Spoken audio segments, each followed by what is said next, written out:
4 வகைகளாக பிரித்துக் கொள்ளலாம். நெருப்பை கண்டுபிடித்தால் முதல் யுகம், சக்கரத்தை கண்டுபிடித்தால் 2ஆம் யுகம், மின்சாரத்தை கண்டுபிடித்தால் 3ஆம் யுகம், கணிப்பொறியை கண்டுபிடித்தால் இதுதான் 4ஆம் யுகம். நெருப்பை கண்டுபிடித்தவுடன் அவன் வாழ்க்கையின் சுவரே மாறியது. சக்கரத்தை கண்டுபிடித்தவுடன் அவன் வாழ்க்கையை நகரத் தொடங்கியது. மின்சாரத்தை கண்டுபிடித்தவுடன் அவன் வாழ்க்கையில் பெரும் பங்களிப்பை செலுத்தியது. கணிப்பொறியை கண்டுபிடித்தான், உலகமே அவன் கைகளுக்குள் அடங்கிவிட்டது.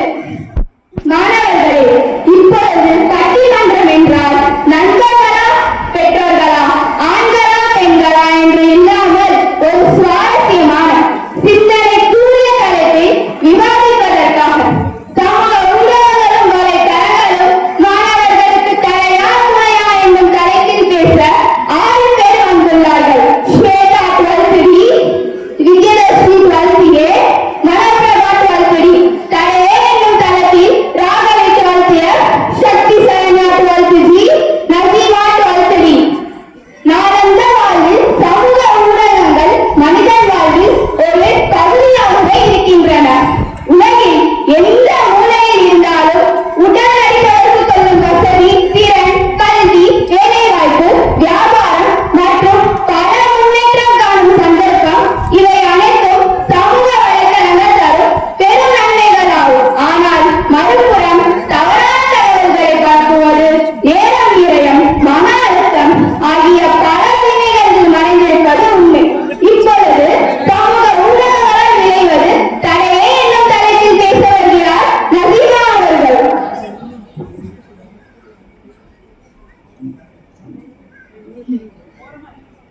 எடுத்துக்கே போய்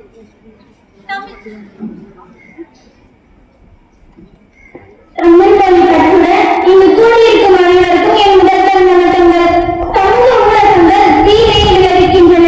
அமைதியான இந்த சமூகத்தை எத்தனை சின்னாபின்னமாக்குகிறது என்று பேச வந்துள்ளேன். 12 மணி ஆனால் பெய்வதும் என்று பயந்த காலத்தை 12 மணி ஆனால் 1.5 GB நெட் அப்டேட் ஆகுது சந்தோஷப்பட காலமா மாறிவிட்டது.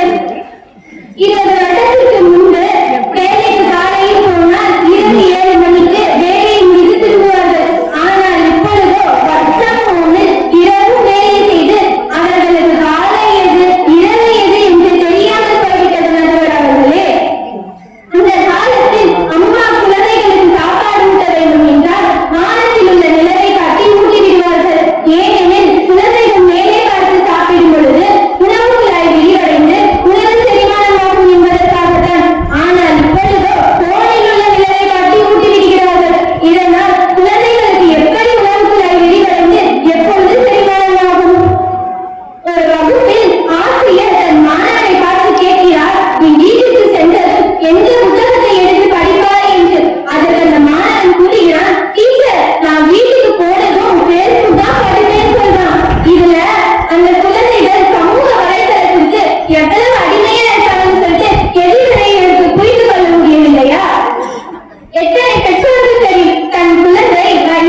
அல்லவா?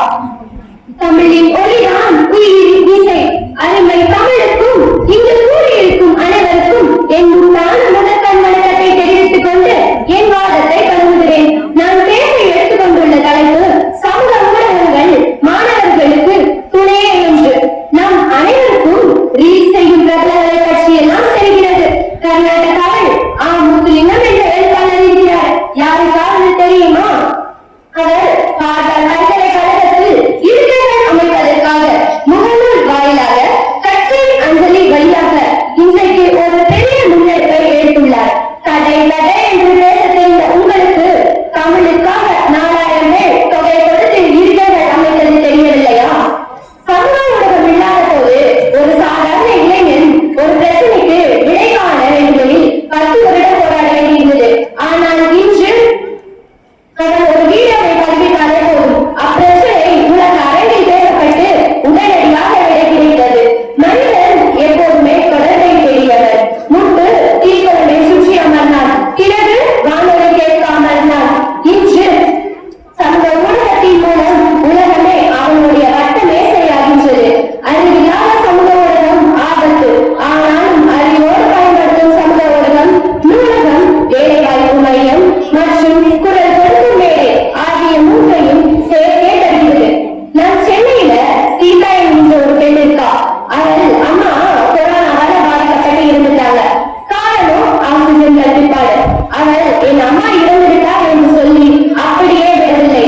அவள் வைத்திருக்கும் ஆட்டோவில் ஆக்சிஜன் சிலிண்டரை வாங்கி நிரப்பி யாரெல்லாம் உயிருக்கு ஆபத்தான நிலையில் ஆக்சிஜன் தட்டுப்பாட்டோடு இருக்கின்றார்களோ உங்களுக்கு நான் உதவுகிறேன் என்று சமூக ஊடகத்தின் வாயிலாக அடுத்தவர்களுக்கு ஒரு உதவியை கடத்த வேண்டும் என்று சொன்னால் சமூக ஊடகம் நன்மையே செய்கிறது என்று நான் அடித்து கூறுவேன்.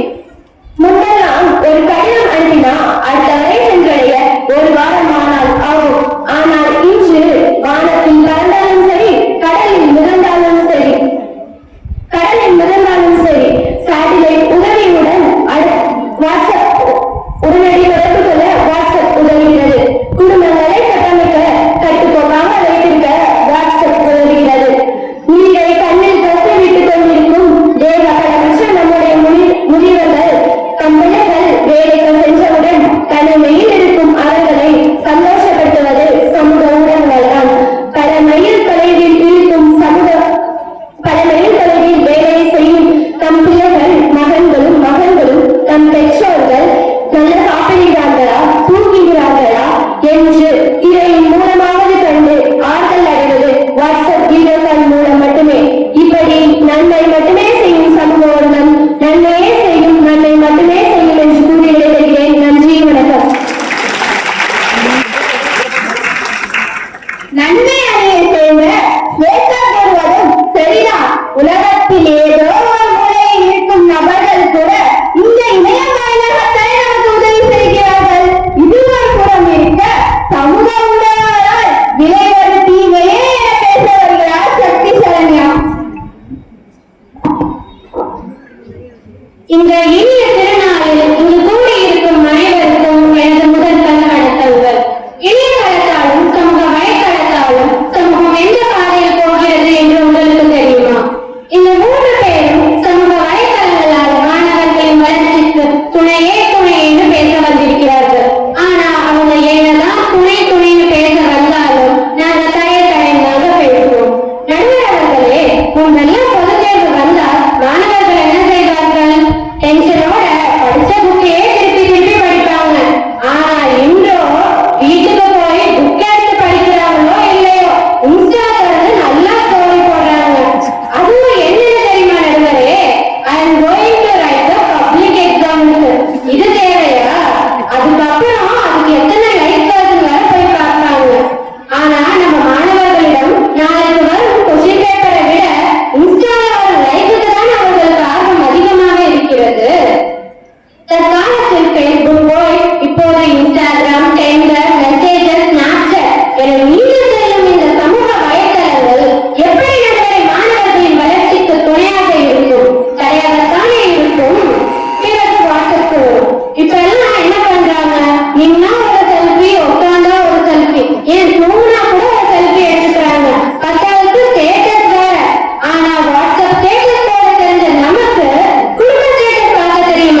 விழிப்பை, ஹார்மோன் மற்றும் உயிரியல் செயல்பாடுகளை ஒருங்கிணைக்கிறது.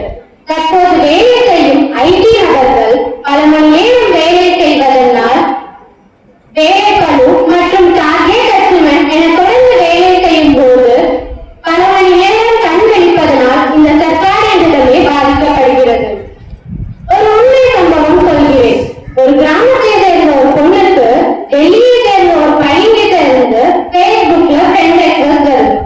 அந்த பொண்ணும் அதை ஏற்றுக்கொள்கிறார். இருவரும் மாறி மாறி பேசிக் கொள்கிறார்கள். நாளடைவில் அந்த பையன் அந்த பொண்ணை டெல்லிக்கு வர சொல்லி கேட்கிறான். அந்த பொண்ணும் அவனை நம்பி அங்கு போகிறார். ஆனால் அந்த பையனோ அங்கு தன்னுடைய 3 நண்பர்களுடன் சேர்ந்து அந்த பெண்ணின் வாழ்வை சின்னாபின்னமாக்கி சீரழிக்கிறார்கள். அந்த பெண்ணை ஒரு ரோட்ல போட குப்பை மாதிரி வீசி எறிஞ்சிட்டு போயிட்டாங்க. இன்னைக்கு அந்த பெண்ணின் வாழ்வு எந்த நிலைமையில் இருக்கிறது என்று உங்களுக்கு தெரியுமா? இப்படி பல பெண்களுடைய வாழ்வு அழிவதற்கு இன்றைய இளைஞர்கள் சமூக ஊடகங்களை தவறாக பயன்படுத்துவது தானே காரணம். நம்ம வீட்டுல நம்ம பெற்றோர்கள் தான் நமக்கு சாப்பாடு போடுறாங்க, நம்மை வளர்க்கிறார்கள். அந்த குழந்தையின் எதிர்காலம் தான் தங்களின் எதிர்காலம் என்று நம்பிக்கொண்டு வாழ்கிறார்கள். ஆனால் அந்த குழந்தையோ அலைபேசியை வைத்துக் கொண்டு என்ன செய்கிறார்கள் என்று பெற்றோருக்கு தெரிவதில்லை. இதுக்கு அந்த போன்ற ஒரு இன்ஸ்ட்ருமெண்ட் உதவுமா? அந்த இன்ஸ்ட்ருமெண்ட்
இன்று அந்த சுவர் தான் அந்த மாணவிகளுக்கு பாதுகாப்பாக இருக்கிறது.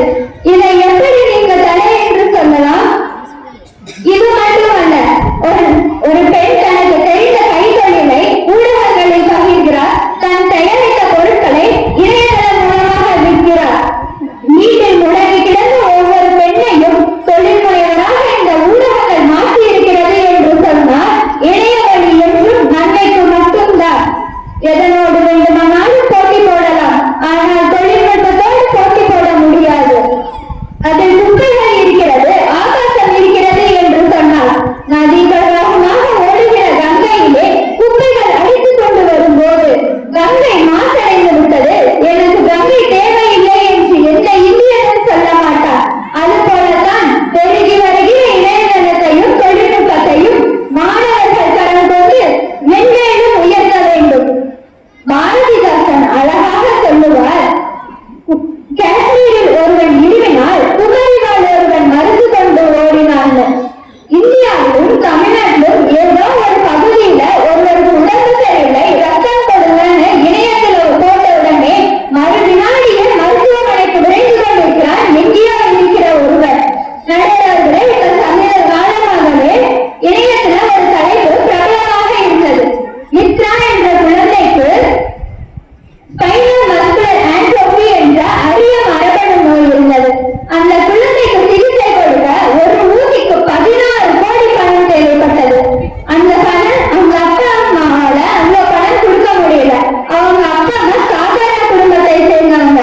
இவங்க இந்த சமூக ஊடகத்துல பதிவிட்டு என் பொண்ணுக்கு உடம்பு சரியில்லை உதவி செய்யலான்னு கேட்டதுனால 16 கோடி சமூக ஊடகங்கள் மூலமா உதவி பெற்று அந்த குழந்தைகளுக்கு சிகிச்சை அளித்து காப்பாற்றியிருக்காங்கன்னா இணையதளம் என்றும் நன்மைக்கு மட்டும்தான்.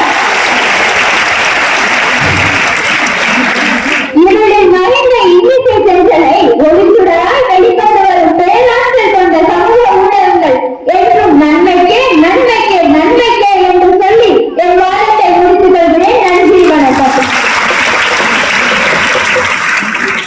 விஜயலட்சுமி கூறுவது போல ஒருவருக்கு உடல்நிலை சரியில்லை என்றால் நம்மை சுற்றியிருப்பவர்களிடம் கேட்பதை விட இணையத்தில் பரவிட்டால் உடனடியாக உதவி கிடைத்து விடுகிறது.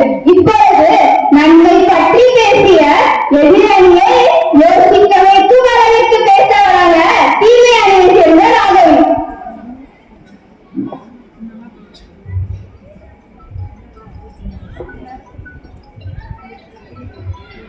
அனைவருக்கும் என்னுடைய பணிவான வணக்கத்தை தெரிவித்துக் கொண்டு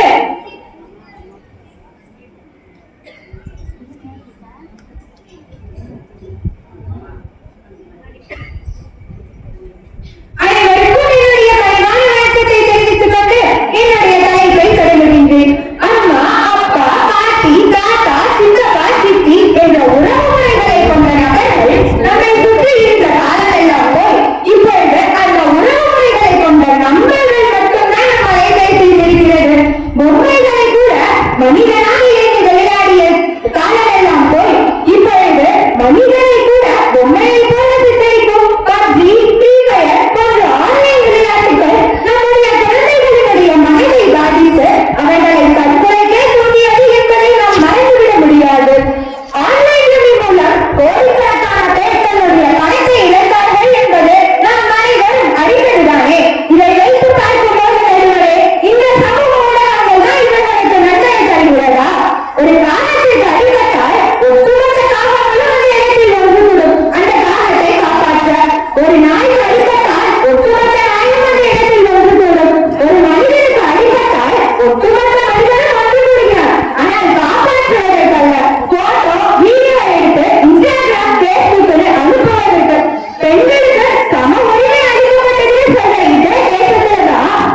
இன்ஸ்டாகிராம்ல எல்லாரும் அம்மாவுக்கு ஹாப்பி பர்த்டே அம்மான்னு ஸ்டோரி போடுவீங்க.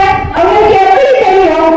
எந்த ஆப்பை கண்டுபிடிச்சவங்களையும் விட்டுலாம். ஆனா இந்த ஸ்னாப்சாட்டை கண்டுபிடிச்சவங்க மட்டும் விடவே முடியாது. போட்டோவை பார்த்து சொல்ற மாதிரியும் நேர்ல பார்த்துட்டு வேற ஒரு மாதிரியும் இருப்பாங்க. இப்படி தன்னுடைய உண்மைகளை மறைத்து தன்னைத்தானே ஏமாற்றிக்கிறதுக்கு மட்டும்தான் இந்த சமூக ஊடகங்கள் பயன்படுது. கண்ணியமாகவும் கட்டுப்பாடோடும் வாழ வேண்டிய மக்கள் எல்லாம் சின்ன ஒரு மொபைல்னால, சின்ன ஒரு ஆசையினால, சின்ன ஒரு இன்ஸ்டாகிராம் பேஸ்புக் தொடர்புனால அவங்களுடைய குடும்பமே அவஸ்தைப்படுது. இப்படி யாரென்றே தெரியாதவர்களிடம் பேசுவதனால குடும்பமே அவதிப்படுது என்றால் பெற்றோருக்கு தெரியாமல் இருக்கக்கூடிய எந்த ஒரு பெயருமே அவசியமற்றதுதான். இதை நான் அடித்து கூறுவேன். இப்ப இருக்கக்கூடிய சமூக வலைதளங்கள இளைஞர்களுக்கு மகிழ்ச்சி தருகிறது. உண்மைதான், நான் ஒத்துக்கொள்கிறேன். ஆனா அந்த சமூக வலைதளங்கள் வளர்ச்சி தருகிறதா? கொஞ்ச நாள் மனசாட்சியோட சிந்திச்சு பாருங்க. பைனோம் என்ற இணையதளத்துல வர விளம்பரத்தை எல்லாம் பார்த்து அமேசான், பிளிப்கார்ட், மீஷோ போன்ற செயலிகள்ல இந்த பொருள் நமக்கு தேவையா இல்லையா, இதை வாங்கினால் எந்த இடத்தில் வைப்பது என்று சிறிதும் யோசிக்காமல் பொருட்களை மக்கள் வாங்கி குவிக்கிறார்கள். இப்படி ஒவ்வொரு குடும்பமும் குப்பைகளை மட்டும்தான் இந்த பூமியில் சேர்த்துக் கொண்டிருக்கிறது. 2030 தொடங்கி 2040க்குள் மக்களுக்கு இருக்க போகும் ஒரே பிரச்சனை பூமியை அழுக்காக்கின்ற இந்த குப்பைகளை என்ன செய்வது என்பது மட்டும்தான். முந்தையா நாம் ஒரு புடவை வாங்க வேண்டும் என்றால் கடைக்கு செல்ல வேண்டியிருக்கும். அதற்கு ஒரு நேரத்தையும் வகுப்போம். இப்படி புடவை வாங்குவதற்கு கிட்டத்தட்ட ஒரு வாரமாவது ஆகும். தீபாவளி, பொங்கல் என்று வந்தால் மட்டும்தான் புது துணி வாங்கிய காலம் எல்லாம் போய் இப்பொழுது ஒவ்வொரு நாளும் தீபாவளி, பொங்கல் போல துணியாக வாங்கி குவித்துக் கொண்டிருக்கிறார்கள். இது பத்தாது, செல்போன் குப்பை வாங்க ஒரு புறம், பழையது குப்பையில் ஸ்பேர் பார்ட்ஸ் கிடையாது. ஒரு புதிய அவசரத்துடன் ஒவ்வொரு மாதமும் ஒரு செல்போன் விளம்பரப்படுத்தப்படுகிறது. அமேசான் செயலியை வடிவமைத்த நிபுணரே நான் தவறாக இந்த செயலியை வடிவமைத்து விட்டேன், இது என்னுடைய பூமியை குப்பையாக்குகிறது என்று மனம் துவண்டு தன்னுடைய வேலையை ராஜினாமாக செய்தார். இதை கேட்கும் போது அதிர்ச்சியாக உள்ளது நண்பர்களே. இனத்தை சீரமைக்கும் எந்த ஒரு வலைத்தளங்களுமே இந்த சமூக வலைத்தளங்கள் கிடையாது என்பது மட்டும்தான் உறுதி. உள்ளங்கையில் உலகம் இருப்பதாக நினைத்து உறவுகளை மறந்து உணர்வுகளை இழந்து உணர்ச்சியற்ற உலகில் வாழ்ந்து கொண்டிருக்கிறோம். எனவே சமூக வலைத்தளங்கள் எந்த வகையிலும் நன்மை தரவில்லை, அது தீமையை மட்டும்தான் தருகிறது என்று தீர்ப்பு வழங்குமாறு கேட்டுக்கொண்டு விடைபெறுகிறேன். நன்றி, வணக்கம். ஆமா, இப்பொழுது உள்ள எவ்வளவோ குழந்தைகள் தங்கள் பெற்றோருக்கு தெரியாமல் தான் அலைபேசியை பயன்படுத்துகிறார்கள். அவ்வாறு தெரியாமல் செய்யும் செயல்கள் எல்லாம் தீமைக்கு அழைத்து செல்லும் என்று கூறிய ராகவிக்கு நன்றி. இவ்வாறு தீமைகள் பல என்றாலும் நன்மை தரும் வகையிலும் சமூக ஊடகங்கள் பயன்படுகிறது என்று பேச வருகிறார் மனோகரா.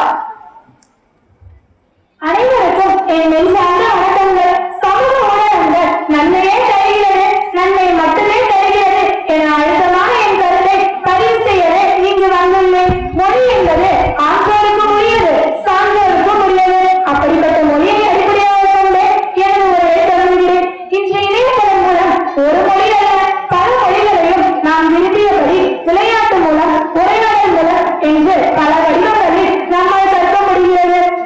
தமிழில் உள்ள மொழியை எந்த மொழியை வேண்டுமானாலும் மாற்றிக்கொள்ள முடியும் என உங்களுக்கு தெரியுமா?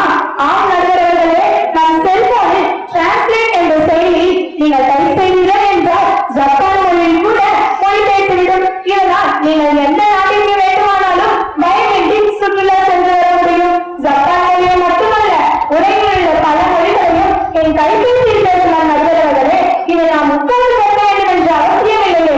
இப்போது கூறுங்க, செல்போன் எப்போதும் நம்முடைய இருப்பது நல்லதா கெட்டதா என்று. நல்லதே என ஆணித்தரமாக நான் கூறுகிறேன். திருவள்ளுவர் கொண்டு அழகாக சொல்லியுள்ளார், அறிவினை என்பவனோ கருவியால் காலம் வளர்ந்து செய்யும். எந்தெந்த காலத்தில் எந்தெந்த கருவி உள்ளதோ அதை கொண்டே நிகழ்ச்சி பெறுவாயாக என்று கூறுகிறார். என் அன்பு தோழிகளே, ஒன்று கூறுகிறேன், நன்றாக கேட்டுக்கொள்ளுங்கள். தானாக தவறை உணராத எவரையும் நாமாக திருத்திவிட முடியாது. ஒருவன் தொலைபேசி பயன்படுத்துவதால் தான் தவறு செய்கிறான் என்று கூறினால் அது தவறு